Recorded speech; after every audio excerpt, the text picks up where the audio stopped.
The 3 melodies. As for the answers to those 3 riddles... The woods, the edge of a cliff, and... Correct! Funnily enough, your mother was also the first to solve it. There must be some kind of special rapport between those who write stories. The woods? I suppose the spot that answer points to... You should know, after solving my riddle, the mages even accepted my... And going by what your book is suggesting... Guess you can be pretty reliable when it counts.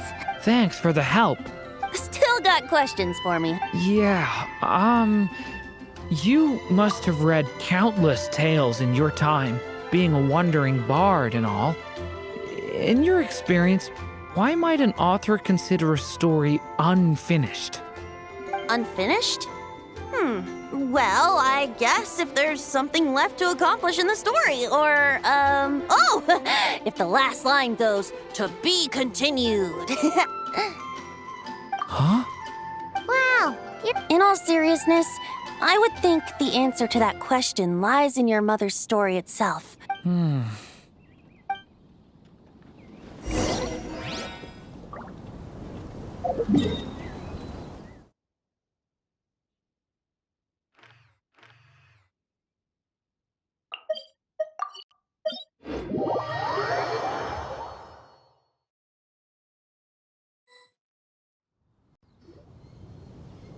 okay, we're here!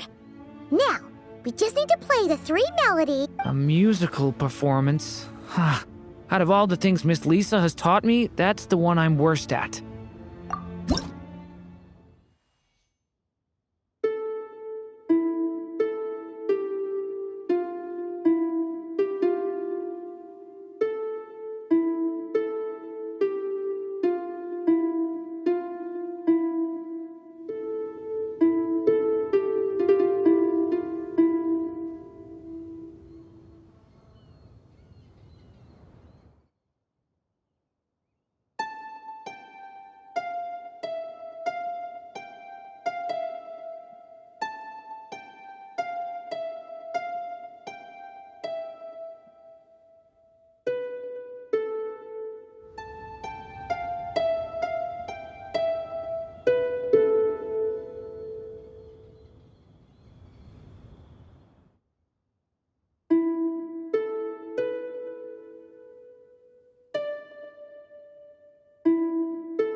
Even a war that shook the world could not halt the witches' gatherings.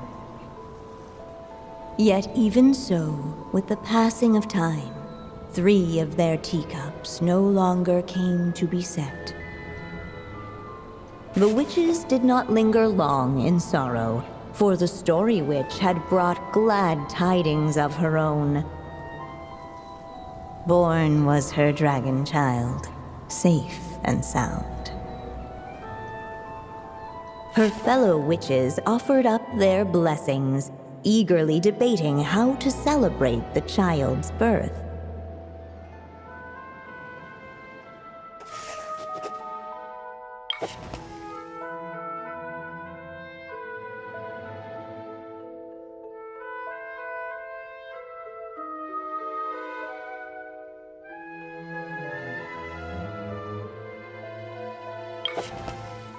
In the end, they settled on the most vibrant balloons they could find. After all, what could be more joyous than the arrival of new life? And so, the witches' gathering turned into a birthday celebration.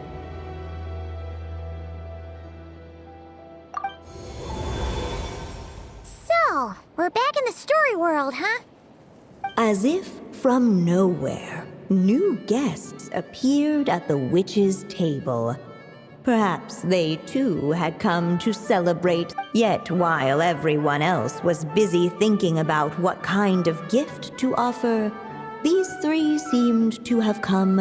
Hardly the recipe for a warm welcome to a birthday party, now is it? A gift? Hey, what's this all about? We only just found out this was a party.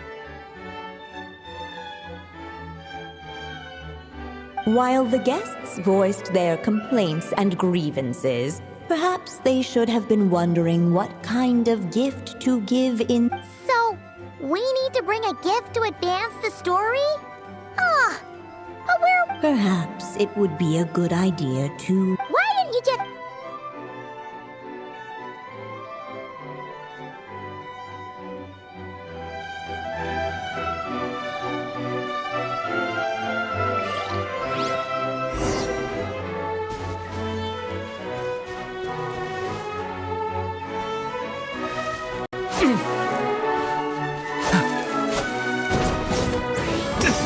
No mark had been left on the page ahead. The group found themselves unable to move forward.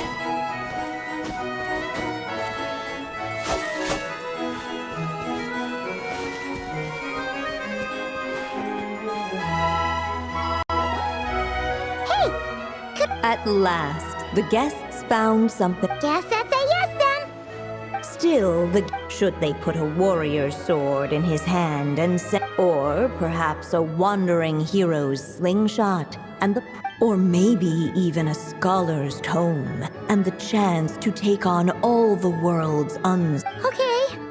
Wow. That's a lot of pressure all of a sudden. Oh yeah. Technically, we're actually picking a gift for you. So, which? You want me to choose? Wow, this feels kinda special. How come? For as long as I can remember, I've spent most of my time living in the stories my mother created. I always thought my mother had everything written out for me already. What did I want back then? Sounds like this is the perfect opportunity to answer it then. It's been a while since you left Simulanka, and... Then let me give it some thought.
In the end, the guests settled on. So you're the scholarly type, huh?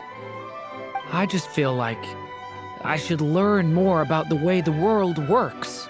What makes you say that? I'll give you an example. Did you know that in Mondstadt, using fire to catch fish is a punishable offense? I thought she was just teaching me regular hunting techniques. It was only after Master Jean caught me and sent me to solitary confinement that I realized so much of what's considered common knowledge in your world just wasn't in Simulanka. So I have to learn. Paimon's not sure that counts as common knowledge.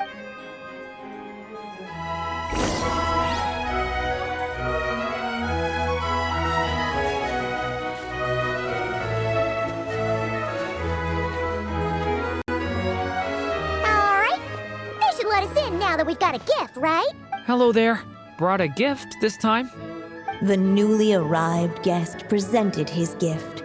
wishing the little dragon a future as a wise. Accepting the guest's blessing, the story witch invited him and his friends to take their Finally, she could introduce them all to her dragon child, telling all in attendance about the moment. It was then that the seer witch, diviner of the stars, withdrew her gaze from the heavens. You gave him the same name as that evil dragon? That's right. But the life I intend for him shall be very. What folly to love so blindly. For as you must know, his fate has been foretold. Then I'll rewrite it. The witches at the table fell silent, for they knew the seer witch's. Yet, just as clearly, they recognized the story witch's resolve. For there is scarce a fort. At last, the merry witch stepped forward. So be it. Then we'll all lend a hand together. You mean to defy one of the fundamental rules of... I refuse to be shackled by such rules. Besides, this is a witches' gathering, is it not? What could be more fitting a subject for this occasion than to do... Oh? Sounds like an interesting experiment. I suppose. Were we to succeed in this The merry witch finally talked them all round, warm and strong as the sun she was. And so the witches readied their gifts. For this child, I shall decipher the ravings of the heavens, and For this child, I shall leave a formula powerful enough to unwrap. For this child, I shall call upon wondrous magic to make... All the story witch had was the pen in her hand, yet with the love that flowed from it. For this child, I shall leave behind the last story I will ever, with the witch's blessings given. In the midst of the dragon child's birthday celebration, the seer witch proclaimed her prophecy. The child had been given the evil dragon's name, and with it, the burden of its fate.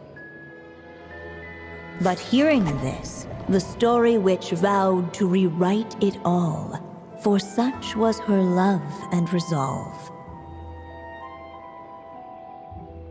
And so the other witches offered their gifts in turn, marvels as rare as any in the cosmos. Together, they sought to test one of the fundamental laws of this world, in part to support a mother's love, and in part to sate their own curiosity. Oh, and I almost forgot. Our new guests came bearing blessings of their own. Who knows? Perhaps this extra dash of wisdom might be all the little dragon needs to change his fate.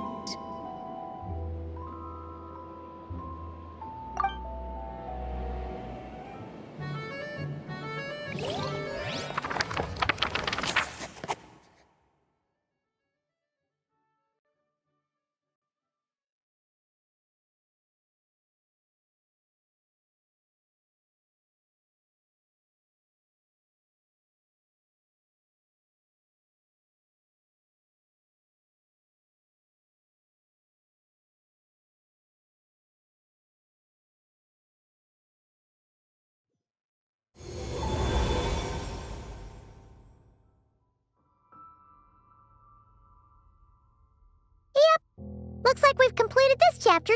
Those witches in the story were the mages of the Hexen Circle, right? They sure seem to care a lot about you. But, Paimon kinda had trouble following their conversation. The evil dragon's fate. Oh, is that what you're worried about? But didn't we already take care of that? Ah, the mages must have had a hand in that, too. Also, I was just thinking, which part? Oh,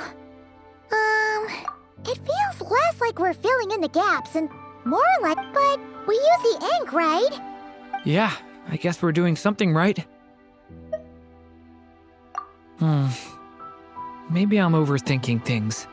Anyway, thanks for all your help.